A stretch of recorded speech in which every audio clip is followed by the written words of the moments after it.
hopefully we have a lot of pet lovers out there. But my story is about a cat. Not my cat, but we are cat lovers in my house. I've had cats before, and I have 2 cats now. My family and I love them. But this story took place about 10 years ago. Back then, my kids were about 6 and 8 years old. And one Saturday morning, you know, anybody that's had kids 6 and 8, your weekends are hectic and busy. So on one Saturday morning, I get up and I go out to run a couple errands, probably going to the growers market, Dunkin' Donuts, and I pulled to the end of the street, and I see there's a dead animal in the road at the end of my street. And it's a pretty busy road that my street ends on. And I pull up to the stop sign, and I realize it's a dead cat. And, you know, I feel terrible about it. You know, I go run my errands, and when I come back in, I pull in my lane, and I get out of the car, and, you know, I go over, and, you know, the cat's in the middle of the road, and it's a busy road, but, you know, no cars are coming. I go out, see if there's any tags, try to, you know, is there any ID, and there's nothing.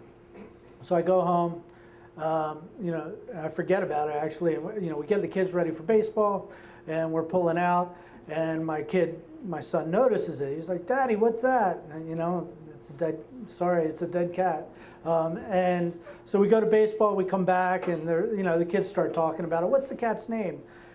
And me, without thinking, I just I think his name's Splat the Cat, you know?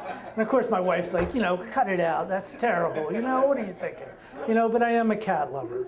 But, you know, of course we pull into the driveway then after I say that, and she goes, you know, the kids get the bus right there at the end of the street. You know, it's 10 feet away from their bus, you know, the bus stop. That can't be there on Monday morning when they go to the bus. And I'm like, oh crap, I gotta go clean this up.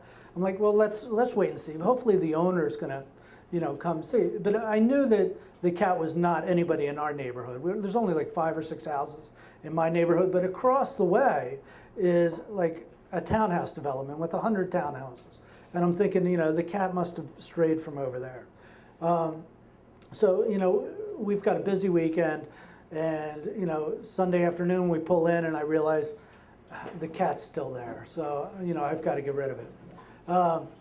So I go down the basement, I grab our snow shovel, and you know, I walk out to the end of the street and, you know, take a run. And, you know, the thing was heavy, and it took a couple scrapes to get it up into the snow shovel.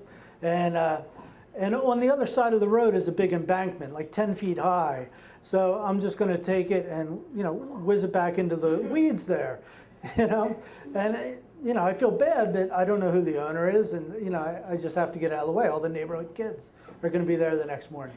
So I go and do that and throw it up into the weeds. So everything's good. The kids get the bus Monday morning. You know, Monday's good. Tuesday afternoon, I come home from work, and I'm looking through the mail, and here's a flyer. Our cat's missing. Do you know where our cat is? And I'm like, oh my gosh, I've got to call these people and tell them not just that their cat is dead, but that I, you know, inappropriately buried their cat and just threw it into the weeds, you know? And I'm like feeling terrible about this. So, all right, I decide I'm going to go up and get changed, think about how to say this. So I go get changed, I come down, I'm like, all right, let me call before I have dinner. I make the call, an 8-year-old girl answers the phone. I'm just like, oh, jeez. So I'm like, is your mom or dad home? And she's like, oh yeah, Daddy. And, you know, so luckily, you know, I hear the dad get on the phone and she hangs up. And, you know, I explained to the gentleman, I'm like, listen, I'm really sorry. I tell him my name. I explained that, you know, the cat was at the end of the road. After 2 days, I needed to get rid of it because of my, you know, my kids are right at the bus stop there. And, you know, I explained, I threw it up into the weeds. I said, if you want me to come out and show you where I threw it, he's like, no, that's okay.